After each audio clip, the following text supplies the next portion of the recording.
A-Dubb Productions. Yeah, that's how we like to do it. Alright everybody, so what I have here is my MacBook Pro. Alright, I got one of my MacBook Pros actually. I got like 3 of them. And what I did was, I'm trying to start a business, so I ordered, I went on Craigslist and I bought a MacBook Pro, and the keyboard was one, like a few of the keys was busted. The A key was busted, and I think F8 was busted, and this big shift key, the return key right here was busted, but this was fixed. So I went on eBay and I bought a new keyboard. And what I thought I was gonna get, if any of you have ever taken apart your MacBook Pros, then you know that it lays down like this. And then when you take this part off, you get this little flap right here. I don't know if you can see it, but you get this little flap right here. And this little guy right here hooks on to this part right here. You know what I mean? Let me try to zoom in. You guys know what I'm talking about. Let me focus in.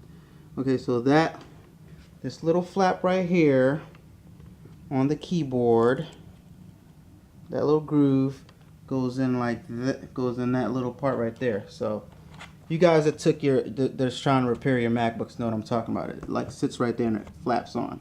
It's kind of a little light right there, but anyway. So I know if you have a broken keyboard and you want to repair your Mac, I actually replaced this, the old keyboard right here.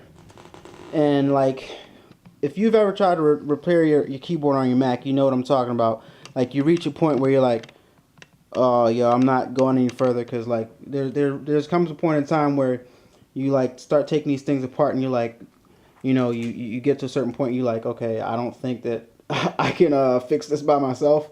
And this is basically, the keyboard is like one of those things where you get there and you're like, I don't think I can fix this. So when I got the keyboard in the mail, lo and behold, it didn't have that little part on it. So I'm like, well, how the hell am I going to do this? Because it just doesn't swap out and you just click it on there. So what you got to do is, once you take this top part off right here, I'm not going to do it because I did it and I got this keyboard to work, and I'm going to show you guys, but I'm not going to do it again because it's like really involved. I'm not going to lie to you. So you got to like be real patient and take your time when you're doing this. And when you take this apart, it's going to have this black stuff on it, the black tape or whatever. And I believe this black tape's purpose is to cover up these ridges right here. That's what I think. I'm not sure what Apple was thinking. Cover up these ridges right here so that they don't scratch any of this on. So I'm just going to put black electrical tape along the lines right here to seal that back. But what you have to do to get this keyboard off, this is the old keyboard right here.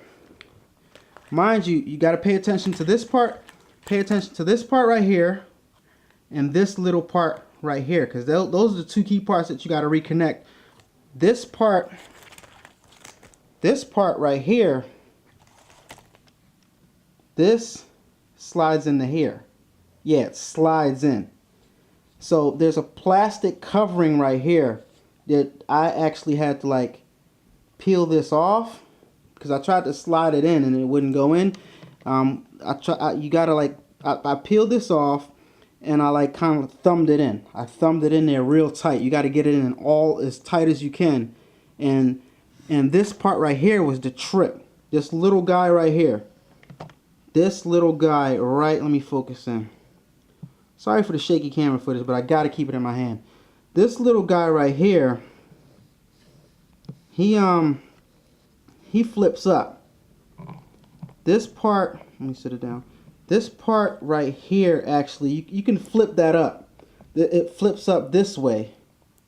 And this part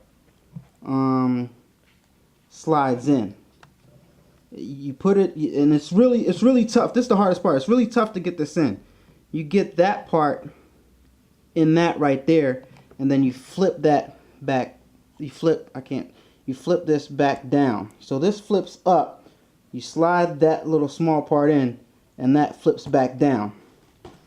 Now that wasn't that hard to get. You just got to play with it. It's real small, so you just got to play with it to get it back in. This part right here, this was the trip right here. That was the hard part, getting this to slide into there. So how do you get the keyboard off? All right, you see these little holes? When you get your new keyboard, you're gonna see all these little holes right here. Boom, boom, boom, all these little holes. Those are screw holes.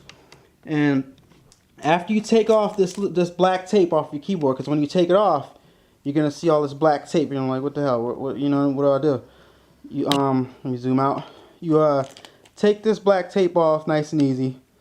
And like I said, you could just recover this with electrical tape if you want to. I just put Scotch tape back to cover up these little small screws. 1, 2, 3, 4, 5, 6, 7, 8, 9, 10. And the keyboard loosens up, but that's not it. That's not it. You got these little ridges. If you look on the keyboard, flip it with the space bar opposite you. If you look right here on the edges, there's like these little things. And when you get your new keyboard, they're straight. But what Apple does, what these guys do, is they lock it in place. They kind of like flip it. So these right here, you got to loosen off of your old keyboard to get it out. I'm going to show you what I'm talking about. All right. These ridges right here, I lock mine back. They actually go in right. They go in right. See how that's twisted? It's part of my nail. I got to go get a manicure, right? Anyway. I just want to help you guys out because like I went on YouTube and I found like nothing on how to like repair this thing, but I took a chance and I did it myself. So this guy right here is actually straight when you first buy it. There's 1, 2, 3, 4. So to get this off, after you take off the screws, you gotta twist. You could twist them with your hands because it's like aluminum. You know, or you could be careful and use a tool or like a tip of a knife or something. But you just twist this off. You twist it back. You twist 1, 2, 3, 4. You twist those back after you take off those screws, and you could like use something right here to push on this part, to push like on the back part of the keyboard, because this white part that you're seeing is just like this white part right here. You just push down on that, and it's gonna come loose. It's gonna drop right off. From the front part, it's going to drop out of the bottom. Alright, so you don't have to take this part off. This part doesn't come off. The keyboard drops out of the bottom right there, and you just put that one, you just put your new one back in there. Now, don't forget like these little ridges right here in the front. These little ridges right here in the front of the new keyboard. That's also another like, I can't get them, but when you're doing this, you'll like see what I'm talking about. They like lock into that portion right there. Like they like lock in there to keep the keyboard more secure or whatever. So there's another one. There's another one. So when you're putting this back, it's kind of like tough.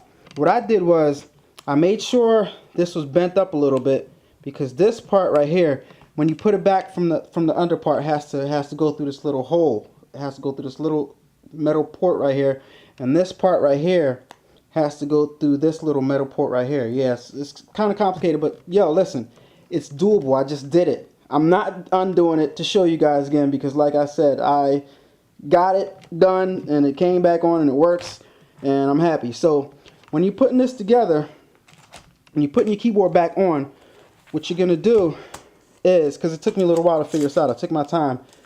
It sits right there. You're gonna put this part down, the part with the ridges, with the straight ridges. The part with the straight ridges, you're gonna put down and kind of like wiggle it in so that it goes all the way down. And then you're gonna put this part down, and it should just like, and you just like take your time and like push it down, because this part is the part that like sticks out and locks it in, and then this part you just push down, and that's the part with the like the little small ridges that you can twist back. I'm not even looking at this the video source right now, so it might be a little dark right there. I was just trying to look at what I was doing to show you guys. But anyway, so then after you get it in there, you twist these portions. Like what I did was I put the screws back on, and I twisted that back, and then you take that plastic part off right here, and you work this part in. I thumbed it in.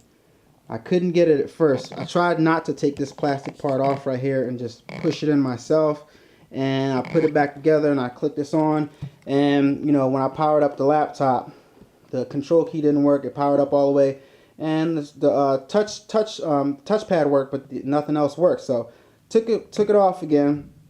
Now when you're testing this out, don't put the whole computer back together. You're just gonna sit this top part back on there, plug that in, and that part right there, you know where it goes because you took your Mac apart, and then you just power it up and and test it out, so you don't have to take the whole thing back apart again. So after you do that, so if that doesn't work for you, like I said, I took this plastic part off and I thumbed it in. And this part right here was the little guy, to my surprise, was really easy to get in. I just took my time and kind of like I said, this part flips up and you just kind of like push it in a little bit. Like I kind of like, I don't know how the hell I got that in there, to tell you the truth, but I got it in. But anyway, and then you just thumb that in, and then I put that plastic part back on and put some Scotch tape on both sides so it'll be secure again, and put some Scotch tape on my this right here, and I'm gonna show you guys that this shit works without even I'm not gonna cut off this camera because you guys might not believe me. Keep it plugged in. This goes right here. I had to sit the camera down, sorry about that. Let me plug this in. Alright, and I don't have my battery in right now, so I'm going to just plug the power in, and light comes on. Alright, there you go. So yeah, after you do that, like I said, I'm just gonna put black electrical tape around the edges. So I think that was put there, this black tape was put there so that the edges don't scratch like the motherboard or anything. So I'm just gonna put black electrical tape around the edges and seal it up with all my 1,000 screws, and I'll be good to go. And you can see right here, because if yours doesn't work, that's not gonna come on. You know what I mean? Because that's just how it works. So you can see, and you can see where my cursor is, and my keyboard works now, baby. F8, it's working. Enter, well, whatever enter does, but anyway, it works. So yeah, that's my tutorial, or whatever you want to call it, because I'm not doing it over again, like I said, because it was tough to do. And if I wish I would have showed you guys how I was doing it, but that's the best way I could explain to you. And I hope if you're real patient, you can replace the keyboard yourself. All right, hope this was helpful. Any questions you have, just leave a comment, subscribe to my channel, and good luck putting your Mac back together. And you're at your own risk. At your own risk. All right, have a good one. A-Dubb Productions. This is how we like to do it.